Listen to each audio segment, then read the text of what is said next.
Hey, what is up everybody? This is Abhishek and welcome to the Hack Tech Check। या topic थोड़ा सा serious है, लेकिन आज हम बात करने वाले हैं ईमेल सिक्योरिटी के बारे में, जिसके बारे में कोई ध्यान भी नहीं देता।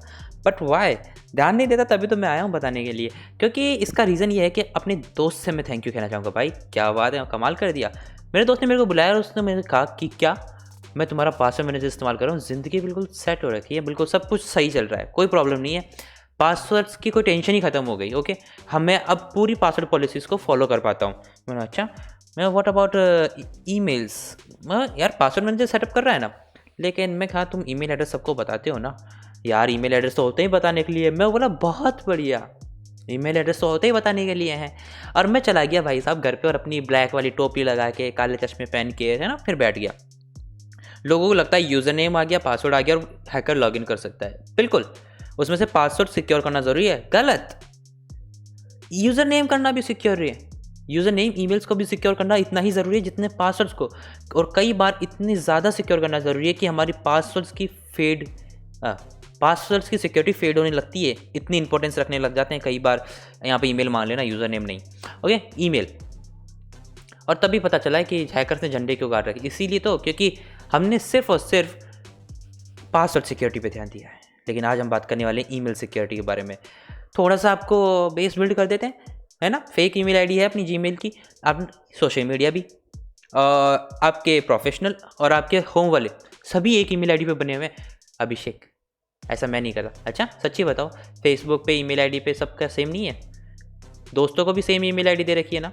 हाँ, तो बस तो same email address, no partition, कोई पार्टीशन नहीं। ईमेल आईडी वहीं भी है, वर्क स्पेस भी वहीं पे है, घर का काम भी एक ईमेल आईडी से चल रहा है, सब कुछ चल रहा है। ओके, और अभी भी सोचते हो कि पासवर्ड्स आर मोर इम्पोर्टेंट। बड़े खतरे में हो बड़ा तुम। आगे बढ़ते हैं। कुछ इस तरीके से कहानी ये है, मैं आपको बता देता हूँ। आप कहीं भी जाते हो, किसी से भी मिलते हो, तो आप उससे बताते हो कि दैट्स माई ईमेल एड्रेस। और कहीं और नहीं, आप कहीं रिसेप्शन पे या स्कूल कॉलेज कहीं भी जाते हैं, वो आपसे पूछते हैं what's your email address please, और आप बोलते हो फेक ईमेल SO.io। बिना सोचे समझे आपने ईमेल एड्रेस दे दिया, फिर बोलते हो हैकर्स आए और पासवर्ड लेके भाग गए। और क्या करेंगे, वो तो भागेंगे ही ना, वापस बुलाऊंगे उसे, लेकिन वो फिर से भाग जाएगा। कोई मतलब वाली बात नहीं, वो चुप के बैठा था, आपकी ईमेल आईडी उसने सुन ली, एटलीस्ट उसे कुछ तो पता चला आपके बारे में। ओके, आंसर सीधा सिंपल है, don't use same email address. Okay, यहाँ से हम बातें थोड़ी सी शुरू करेंगे, लेकिन उससे पहले तीन चीज़ों के बारे में जान लेते हैं। सबसे पहली बात तो सेम ईमेल एड्रेस का इस्तेमाल मत करो, ये इतनी बात तो आपको समझ में आ गई। करना कैसे उसके बारे में बात करते हैं। आपको पार्टीशन क्रिएट करनी चाहिए। पहला होना चाहिए लोकल ईमेल एड्रेसेस, दूसरा होना चाहिए पर्सनल, और तीसरा होना चाहिए वर्क स्पेस। एटलीस्ट डिफरेंस क्या होगा आपका? डिफरेंस इतना सा होगा, लोकल ईमेल एड्रेसेस के अंदर ऐसे ईमेल एड्रेस आएंगे जो आप कहीं भी दे सकते हो, कहीं भी, फियरलेस, कोई दिक्कत नहीं है, कहीं भी दे दिया। ओके, आपके मोबाइल के अंदर जो आप ईमेल एड्रेस लॉगिन करके रखते हो वही आपका एक लोकल ईमेल एड्रेस के अंदर ही आना चाहिए, क्योंकि नोटिफिकेशंस दिख जाते हैं, है ना। तो किसी से भी बात करनी, कोई नोटिफिकेशन जैसी वाली चीज़ें हो, तो वो फिर लोकल ईमेल एड्रेस के अंदर आती है। आपके मोबाइल में आपने जो लॉगिन किया हुआ है एंड्रॉइड के फ़ोन के अंदर या फिर iOS के अंदर एप्पल आईडी, वो लोकल में आती है। पर्सनल ईमेल एड्रेस आपको बैंक, इंश्योरेंस, गवर्नमेंट आइडेंटिटीज, ये सब पर्सनल के अंदर जाता है। और प्लीज़ अगर आपको ज़रूरत नहीं है तो बैंक से ईमेल आईडी मत दो, बैंक को ईमेल आईडी मत दो। जब मैं बचपन में था, आई थिंक 6th क्लास के अंदर, 6th या, मेरे पास ईमेल एड्रेस थी और मैं बॉस था भाई, मेरे पास ईमेल एड्रेस है और मैंने बैंक को ले जाके दे दी। ओके, चाहे मतलब कुछ नहीं हो, बैंक के बारे में क्या घंटा पता, ईमेल एड्रेस के बारे में कुछ नहीं पता, लेकिन मैंने बैंक को ईमेल एड्रेस देनी है क्योंकि मेरे पास ईमेल आईडी है। भाई क्या ज़रूरत है पड़ी? अगर आपको कोई ज़रूरत नहीं है तो बैंक को, किसी भी कंपनी को अपनी ईमेल एड्रेस देने की ज़रूरत नहीं, लेकिन आप ऐसा काम करते हो तो आप पर्सनल ईमेल एड्रेस दे सकते हो। वर्क स्पेस बिल्कुल सिंपल है, बिल्कुल सिंपल है। आपकी वेबसाइट, आपका गिटहब, मेरा यूट्यूब अकाउंट, ये सब वर्क स्पेस के अंदर जाते हैं। ये किसी को नहीं पता होना चाहिए। पर्सनल कभी नहीं पता होना चाहिए, पर्सनल ईमेल एड्रेस कभी भी किसी को नहीं पता होना चाहिए। पर्सनल के अंदर सिर्फ आप और इसके अलावा किसी को नहीं। वर्क स्पेस के अंदर कंडीशन अप्लाई होती हैं। अब मैं अपना यूट्यूब की ईमेल आईडी थोड़ी बता दूंगा सबको, लेकिन कुछ वर्क स्पेस होती है, जैसे मेरे बॉस ने मेल कर दिया तो वो सबको बताने लायक ईमेल एड्रेस होता है। और वैसे आपको ऑर्गेनाइजेशंस प्रोवाइड करते हैं, अगर अच्छी ऑर्गेनाइजेशन में वो आपको खुद एक ईमेल एड्रेस प्रोवाइड करती है। ये तो हो गई पार्टीशन की बात। लेकिन अभिषेक, हाँ मैं वापस से बता, ये पार्टीशन, अगर ये अकाउंट आप भूल गए कि आपके अकाउंट्स की कैटेगरी इंक्रीज हो सकती है। मैं पर्सनल ईमेल एड्रेस के अंदर भी एग्जिस्ट भी नहीं करता, मैं इस्तेमाल ही नहीं करता पर्सनल मेल, क्योंकि मेरे पास ऐसा कुछ है नहीं, बैंक को मैं देता नहीं, ऐसा काम मेरा पड़ता नहीं। लोकल है, वर्क स्पेस है, बिल्कुल है। इनके पासवर्ड भूल जाए तो इस चीज़ के लिए हमें एक मास्टर ईमेल एड्रेस बनाना है। इस ईमेल एड्रेस के ऊपर सिर्फ और सिर्फ अपर ईमेल एड्रेस जो जिनकी हमने बात की, उनके रिकवरी अकाउंट्स आएंगे, रिकवरी कोड्स आएंगे, और ये सबसे मोस्ट सिक्योर होगा। गूगल पर भी नहीं बना होना चाहिए, चाहे नहीं बना सकते हो आप, गूगल पर भी बना सकते हो। मैं पता नहीं किस पे बनाता हूँ, आप किसी भी एक ईमेल सर्विस का इस्तेमाल कर सकते हो। सामने वाले को ये भी नहीं पता होना चाहिए कि मास्टर ईमेल एड्रेस एग्जिस्ट कहाँ करता है, क्योंकि इसमें आपके अपर ईमेल एड्रेस के रिकवरी कोड्स आएंगे। कोशिश करना आप चाहें तो, मैं पर्सनली मैं तो सेटअप करके रखता हूँ रिकवरी सेटअप, लेकिन इसको रिकवरी सेटअप मत करना, क्योंकि हैकर्स के पास यार मेथड्स होते हैं। अगर आपने रिकवरी कोड डाला हुआ है तो वो उसको मोबाइल नंबर मिल गया, उसने मोबाइल नंबर डाला, OTP आया, बाई चांस अगर उसे कोड मिल जाता है तो वो एंटर कर सकता है आपके अकाउंट का, मतलब कुछ भी हो सकता है। तो नॉन रिकवरी रखो, मैं रिकवरी सेटअप करके रखता हूँ। लेकिन या कोशिश करो कि आप उस अकाउंट को रिकवर नहीं कर पाओ, एक का तो पासवर्ड याद ही रख सकते हो कम से कम, है ना।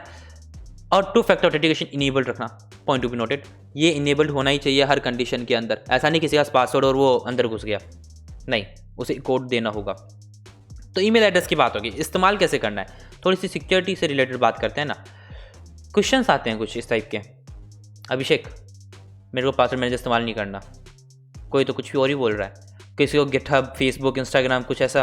अभिषेक ये भी तो है, इनको कैसे हैंडल करें। आपने सिर्फ ईमेल एड्रेस का नाम लिया, और अगर पासवर्ड भूल गए तो भाई देखो, अपर का पासवर्ड भूल गए तो मैंने आपको बता दिया मास्टर ईमेल एड्रेस के ऊपर आएगा, लेकिन बाकी अकाउंट्स के अगर पासवर्ड भूल गए तो मैं हूँ ना, एक्सप्लेन करता हूँ, वीडियो में बने रहो। आप कह रहे हो कि हमें थोड़ी सी सिक्योरिटी चाहिए, तो आपने कभी मेरे हिसाब से इस टाइप का कुछ देखा होगा, abhishek@hacktechtrack.com, इसे हम कहते हैं ईमेल डोमेन। ओके, आप इसे परचेज कर सकते हो।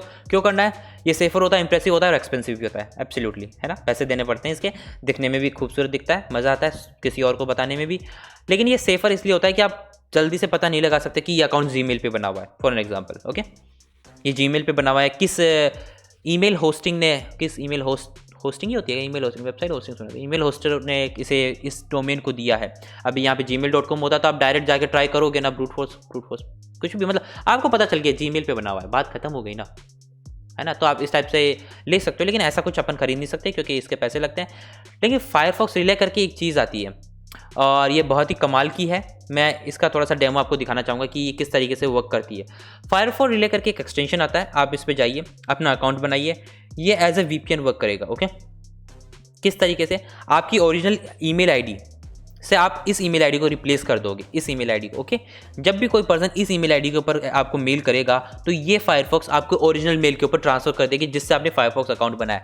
आप बिल्कुल समझ जाओगे, फायरफॉक्स रिले करके डक भी इस इंडस्ट्री में आ रहा है। आप ईमेल प्रॉक्सीज बना सकते हो, बहुत ही यूजफुल होती हैं, खास करके जब हम हर कहीं पर ईमेल एड्रेस देने की ज़रूरत पड़ जाती है, और कभी कभी फेक अकाउंट्स बनाने में भी काम आता है। आगे बढ़ते हैं, हो गया। सो इस टाइप से आप रिलीज बना सकते हो, ये बहुत ही अच्छी चीज़ है, मुझे पर्सनली बहुत पसंद है, और दूसरों को दिखाने में मज़ा आता है। देखा, तुम्हारे पास है या मेरे पास है। और फेक अकाउंट्स की बात करते हैं भाई, फेक अकाउंट्स बहुत ही ज़्यादा इंपॉर्टेंस रखते हैं कि आप पर्सनल हो गया, वर्क स्पेस हो गया, लोकल हो गया, लेकिन फेक अकाउंट्स नाम की भी कोई चीज़ होती है, और एज अ हैकर आपको फेक अकाउंट्स बहुत ज़्यादा ज़रूरत पड़ती है। मैं बता दूँ, ये वीडियो सिर्फ टेक सेवी पर्सन्स के लिए ज़्यादा फीजिबल रहेगी, ज़्यादा प्रैक्टिकल, सिर्फ जो बहुत ही ज़्यादा ईमेल एड्रेस और टेक सेवी पर्सन है उनके लिए है। आप safemail.io का इस्तेमाल कर सकते हैं, इनके कमाल के फीचर्स हैं। हाँ, ईमेल लिमिटेशंस है, और इसमें सबसे जो पहला है, आप इसमें 10 फेक अकाउंट्स एक अकाउंट से बना सकते हो। या msgsafe.io के ऊपर आप 10 अकाउंट्स बना सकते हो, 10 वर्चुअल आइडेंटिटीज। ओके, वो भी फ्री के अंदर।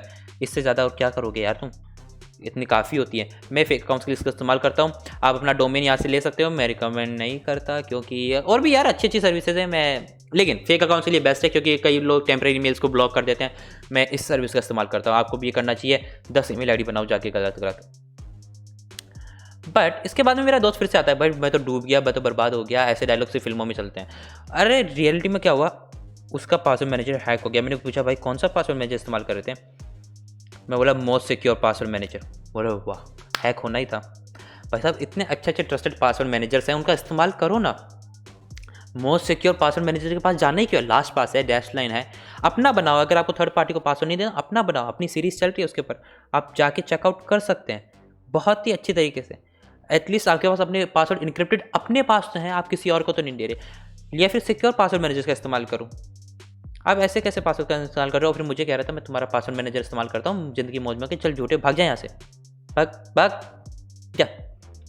लेकिन पासवर्ड मैनेजर्स को इस्तेमाल करने का भी कोई बेस्ट तरीका है, बिल्कुल है। लेकिन उससे पहले अभिषेक, हम टेक सेवी पर्सन हैं, हमारे पास गिटहब अकाउंट भी है, फेसबुक अकाउंट भी है, इसका भी आंसर दो।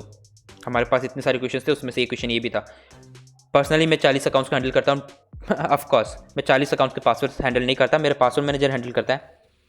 लास्ट पास की ज़िंदगी खत्म होने वाली है, मैं अपना बना रहा हूँ। नहीं, लास्ट पास का मैं इस्तेमाल करता हूँ, बहुत ही अच्छी सर्विस प्रोवाइड करते हैं वो।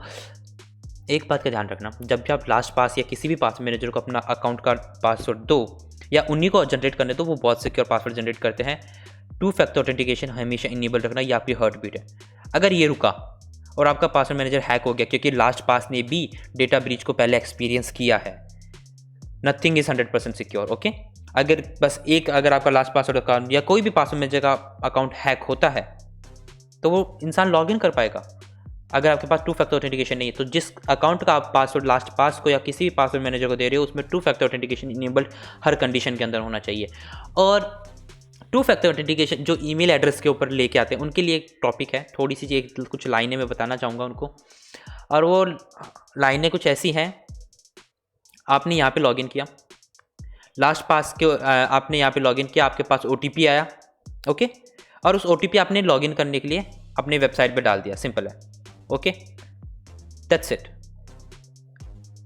लेकिन एक क्वेश्चन और आता है, अभिषेक लास्ट पास बनाने के लिए, बीच में मैं बता रहा हूँ, लास्ट पास बनाने के लिए कौन सा अकाउंट इस्तेमाल करें, क्या लास्ट पास पर भी अकाउंट बनाएंगे तब कौन सी ईमेल आईडी का इस्तेमाल करना चाहिए। मैं लोकल स्पेस का नाम ले सकता हूँ, लेकिन पर्सनली मैं वर्क स्पेस का इस्तेमाल करता हूँ। मैं भी चाहता हूँ कि आप वर्क स्पेस का ही इस्तेमाल करें, लोकल स्पेस के अंदर मत जाएं, क्योंकि लास्ट पास आपके क्रेडेंशियल्स को हैंडल करता है। तो वर्क स्पेस का इस्तेमाल करें, ऐसी ईमेल आईडी जो आप किसी को नहीं देते हो या कभी कभी बार ही देते हो, उस कैटेगरी के अंदर लास्ट पास फॉल होता है। लेकिन यहाँ पे बात चल रही थी, आपका OTP जाता है, और OTP जिस ये ईमेल आईडी वालों के लिए है, ओके, जो ईमेल आईडी पे OTP मंगाते हैं। लेकिन अगर यही OTP एक ऐसी ईमेल आईडी पे जाता है जिसका पासवर्ड भी लास्ट पास हैंडल करता है, तो मतलब भी क्या हुआ भाई। एग्जाम्पल के लिए, आपने किसी वेबसाइट पे गए, इसके क्रेडेंशियल्स को लॉगिन किया और इसने एक OTP सेंड किया, और पता चला जो ईमेल आईडी पे OTP गया है उसका पासवर्ड भी लास्ट पास हैंडल करता है, और बाई चांस अगर लास्ट पास हैक हो गया तो तुम तो काम से गए। कैसे गए, आपके पासवर्ड्स गए। और आजकल एक नया काम और चल रहा है, आप क्रेडिट कार्ड्स को स्टोर कर सकते हो। यार क्रेडिट कार्ड को तो बख्श दो कम से कम, तो एक क्रेडिट कार्ड चुराएगा, बाकी बोलेगा बाकी हाथ में साफ करता हूँ, तुम निकलो यहाँ से, है ना। तो ऐसा कुछ होगा, अगर ऐसी कुछ करने की कोशिश करना कि उन्हें उस ईमेल आईडी जिस पे OTP आ रहा है उसको लास्ट पास को मत दो, ओके। मैं ईमेल एड्रेस का इस्तेमाल नहीं करता, मैं गूगल ऑथेंटिकेटर्स का इस्तेमाल कर सकता हूँ, मैं ऑथी का यूज़ करता हूँ। अगर आप PC के ऊपर है तो आप ऑथी का यूज़ कर सकते हो, आप मोबाइल के अंदर लॉगिन क्रेडेंशियल्स रखते हो तो आप गूगल ऑथेंटिकेटर का इस्तेमाल कर सकते हो। ये एक ऐसी एप्लीकेशन होती है जिसका OTP हर 30 सेकंड्स में चेंज होता है, और वो अप्रोक्सीमेटली सर्वर के ऊपर अपडेट 1 मिनट में हो जाता है, मतलब 1 मिनट के अंदर हर आपका OTP चेंज होता रहता है, जो कि अमेजिंग थिंग है, ओके, दैट्स एन अमेजिंग। इस चीज़ का आप इस्तेमाल कर सकते हो। मैं पर्सनली इसका इस्तेमाल करता हूँ, मैं किसी भी ईमेल एड्रेस के ऊपर या फ़ोन नंबर के ऊपर OTP नहीं मंगवाता हूँ। तो इस तरीके से हमारी विन विन सिचुएशन क्रिएट हो गई। हमारे जो भी ईमेल एड्रेस थे वो हमारे सिक्योर हो चुके हैं। उनका पासवर्ड, अगर हम अपर ईमेल का पासवर्ड भूल जाते हैं तो वो मास्टर ईमेल के ऊपर जा सकते हैं, और हमारे जो एक्सटर्नल अकाउंट्स हैं उनको हमारे पासवर्ड मैनेजर्स हैंडल कर रहे हैं। और 2 फैक्टर ऑथेंटिकेशन इनेबल्ड करके हमने password manager 2 factor authentication enabled करके भी हमने पासवर्ड मैनेजर्स को भी रिस्ट्रिक्ट कर दिया है कि वो हमारे अकाउंट्स में लॉगिन ना कर पाएँ, ओके। सो विन विन सिचुएशन, और आपके सारे पासवर्ड अब आई थिंक सिक्योर होंगे। और मैं नहीं कहता आप एग्जैक्ट इस चीज़ को अपनाएं, आप अपने ऊपर डिपेंड करता है। मेरे को इस चीज़ को सेटअप करने के लिए 2 दिन लग गए थे, है ना। तो अपनी बस आपको एक आइडिया होना चाहिए कि आप अपने अकाउंट्स को अच्छी तरीके से हैंडल तो कर रहे हैं ना। मैं ये नहीं कहता इस एग्जैक्ट वीडियो को फॉलो कर लो, इस वीडियो का बस एक यही टाइप था कि आप बस सोचें कि ऐसा पॉसिबल है और आपको इसे सिक्योर करना है। So this is Abhishek from the hack Saikia. Thank you so much for watching guys.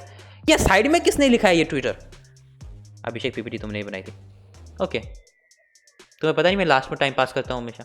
वैसे thank you so much guys for watching, और कोई मैसेज वैसेज करना हो ना तो यहाँ पे कर देना, अभी ट्रैक किया प्रमोफ के ऊपर, नहीं मत करना, कमेंट सेक्शन किसी लिए वहाँ कर देना। जाओ, थैंक यू।